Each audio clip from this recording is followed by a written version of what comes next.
Di video part 2 ini gue akan lanjutin pembahasan tentang gimana caranya lo punya penghasilan walaupun lo sambil kuliah dan lo sambil punya pekerjaan khusus di luar sana.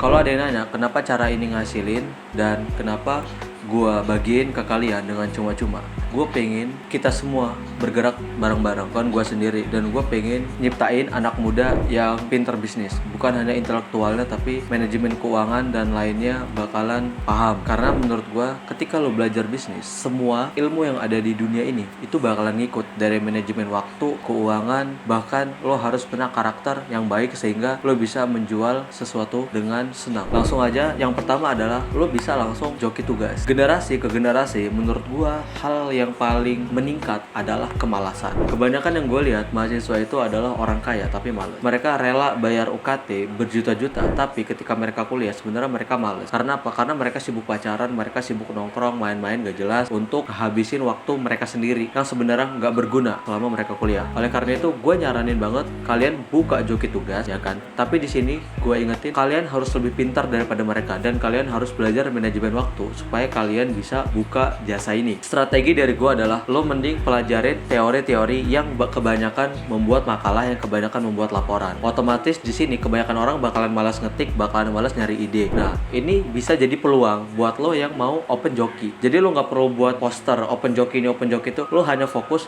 lo cari orangnya, orang-orang males nih tapi dia kaya, ya kan? Nah, lo tinggal tawarin aja langsung ke dia. Lo nggak perlu buat poster gitu. Menurut gue kayak gitu mending langsung lo targetin aja. Kalau lo punya kawan nih si A, orangnya kaya tapi malas, lo datang ke dia pas dia lagi belajar, lo bilang gue open joki nih, lo mau nggak gitu? Atau lo pancing dia sehingga dia ngeluarin masalahnya apa, gimana nih mata kuliah ini, lo ada masalah nggak? Nah, nanti dia bakal nyebutin kayak gue nggak ada waktu, gue males, susah ini. Nah, di situ lo kasih solusi permasalahan yang dia kasih. Misalnya gue nggak ada waktu, ya udah gue kerjain, tapi lo bayar gue 100.000 atau tergantung tarif yang kalian punya. Dengan cara ini menurut gue tuh lebih ampuh daripada lo share poster, ya kan? Lo share poster open joki tugas, menurut gue kurang. Karena itu yang gue lakuin ketika selesai mata kuliah teori, gue langsung tanya ini satu-satu. Lo gimana tugas? Lo udah belum? Apa yang bakal lo lakuin? Nah, di situ gue bakal tahu permasalahan mereka dan di situ langsung gue tembak. Ya udah, gue open joki. Dan di situ gue langsung dapet. Di situ gue akan belajar lebih giat daripada mereka. Gue kerjain tugas mereka lebih dulu. Terus apa benefitnya? Benefitnya adalah lo bakal lebih jago di mata kuliah itu dibandingkan yang lain. Karena ibaratnya lo itu ngulang-ngulang terus. Lo ngulang-ngulang materi yang udah lo pahamin. Itu yang pertama. Yang kedua, open just tip. Open just tip ini atau yang biasa disebut dengan jasa titip itu berguna banget menurut gue, dan ini sebagai salah satu cara yang udah gue terapin dari beberapa semester gue kuliah. Karena kenapa? Karena kebanyakan tadi tuh orang-orang yang malas, apalagi mereka yang dari luar, ketika lo sebagai tuan rumah daerah, ya kan, lo lebih tahu tempat-tempat di mana seharusnya lo beli barang ini lebih murah atau barang itu lebih bagus. Dan kebanyakan adalah mata kuliah praktek. Kalau tadi adalah targetnya adalah mata kuliah teori, kalau sekarang targetnya adalah mata kuliah praktek, yang mana lebih banyak membeli alat-alat sokongan. Dan ini mau nggak mau mereka wajib, bukan opsi, mereka wajib beli. Nah, di sini lo harus sediain bahwa kalau lo beli sama gue tuh lebih cepat, lebih murah. Nah, makanya di sini gue bilang lagi tadi, manajemen waktunya lo harus pinter juga sehingga lo bisa manajemen waktu kapan lo harus beli perlengkapan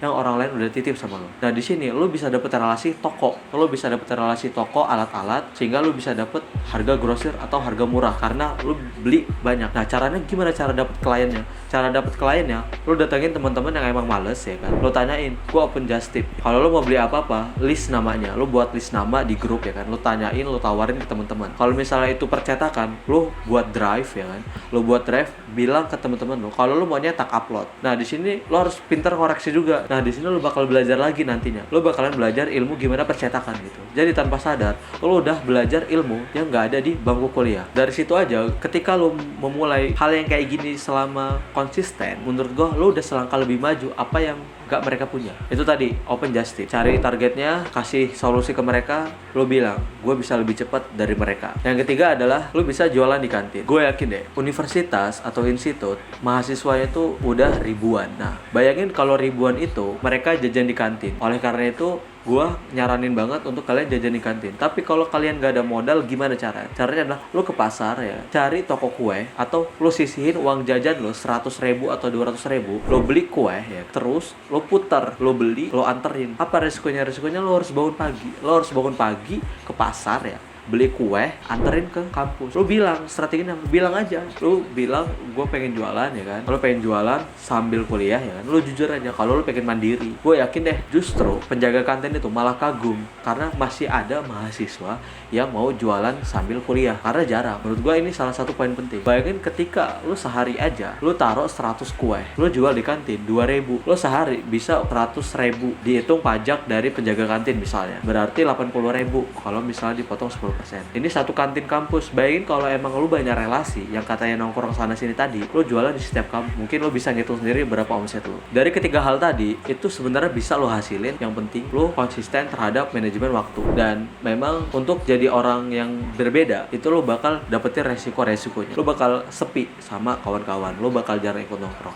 Tapi positifnya atau benefitnya, lu bakalan punya apa yang orang-orang gak punya, terutama ilmu. Dan lu bakal ngerasain itu nanti 5-6 tahun ke depan, lu udah ngerasain apa yang selama ini lo lakuin. Dan dari ketiga hal tadi, gue ngejalanin dan gue sharing ini, gue pengen kalian dan kita sama-sama berubah, bahwa kerja keras adalah solusi. Dan ini bisa jadi cerita ketika kalian nanti lulus. Kayak misalnya dulu gue waktu kuliah jualan kue dan inilah hasil gitu. Jadi lo bisa tahu prosesnya nih jadi orang kaya gitu. Apalagi buat lo yang emang mepet banget keuangannya di kuliah dan banyak banget tuntutan lo harus biayain diri sendiri, UKT lo tinggi. Nah menurut gue ini bisa gitu. Menurut gue ini bisa jadi peluang untuk lo berkembang, untuk lo maju. Dan gue yakin ketika lo konsisten, lo bahkan bisa punya penghasilan 2 digit dalam sebulan asal lo konsisten. Dan satu hal yang pengen gue sampaikan adalah setiap lo ngelakuin satu hal pasti ada risiko, dan ketika lo mulai apa yang gue saranin ini, resikonya bakalan lo rasain sendiri ketika lo mulai rencana ini.